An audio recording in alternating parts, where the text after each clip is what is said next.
नमस्कार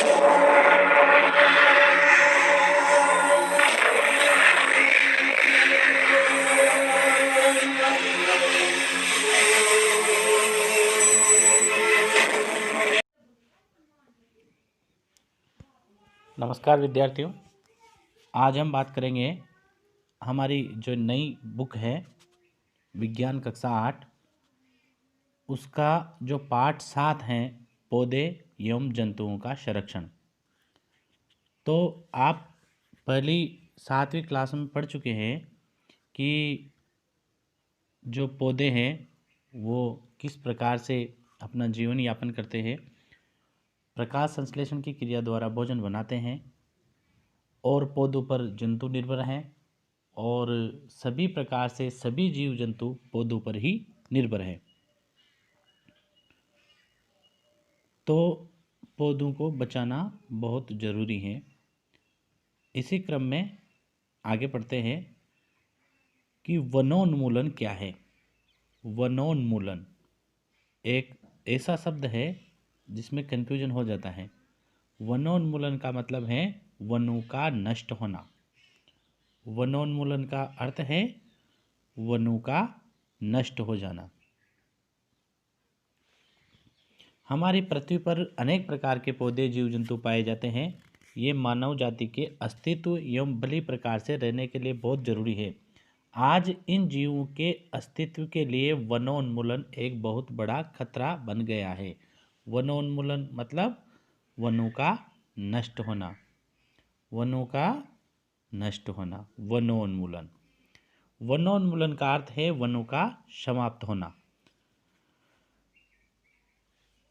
तो बहुत सारे कार्य हैं जिनके कारण से वनोन्मूलन होता है। इनमें से मुख्य हैं कृषि के लिए भूमि प्राप्त करना, खेती करने के लिए जमीन तैयार करना, घरों एवं कारखानों का निर्माण करना। इसके लिए भी जगह की आवश्यकता होती है और इस कारण से भी वन नष्ट किए जा रहे हैं।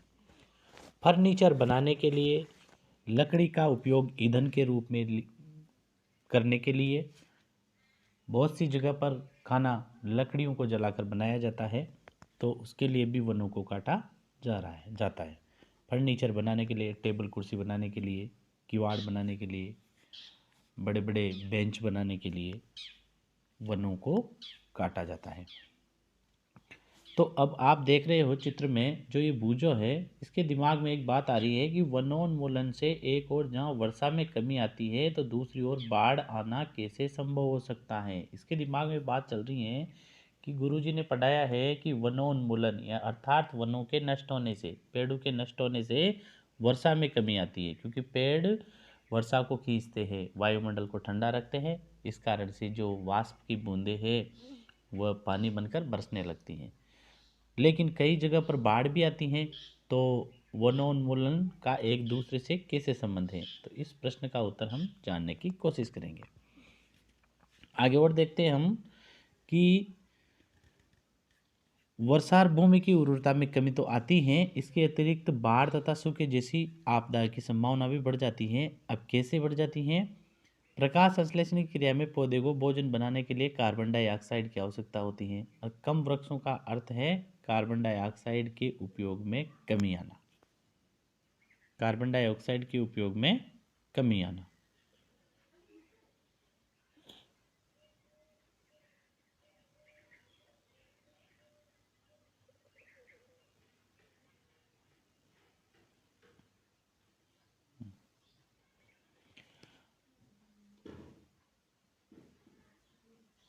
अब जब कार्बन डाइऑक्साइड के उपयोग में कमी आ जाएगी तो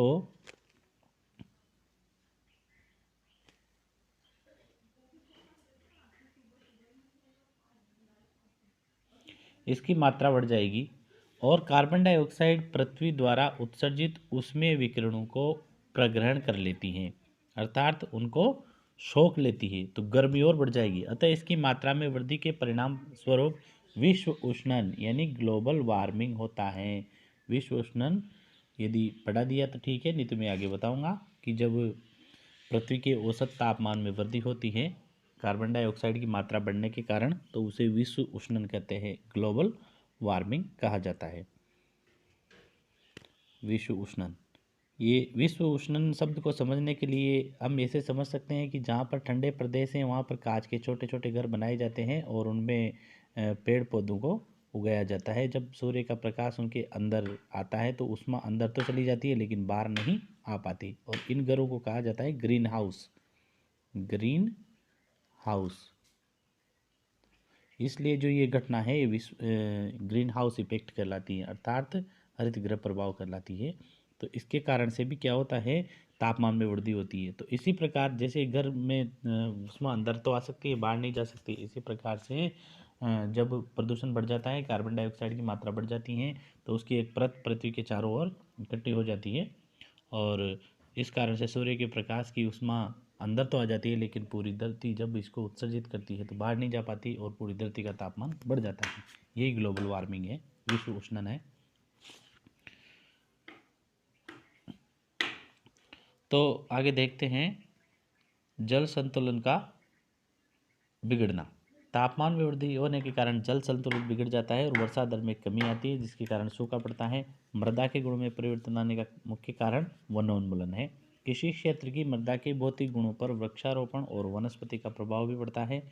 कक्षा 7 में आपने पढ़ा है, आप देखना नई किताब में, वृक्ष किस प्रकार मृदा अपरदन को रोकते हैं, ये हम पढ़ चुके हैं। और इस प्रकार से यदि बरसात नहीं होगी तो धीरे धीरे धीरे धीरे धरती पर रेगिस्तान बनता जाएगा, धरती पर रेगिस्तान बढ़ता जाएगा और ये मरुस्थलीकरण हो जाएगा। मरुस्थलीकरण का मतलब रेगिस्तान का बनना। और मृदा से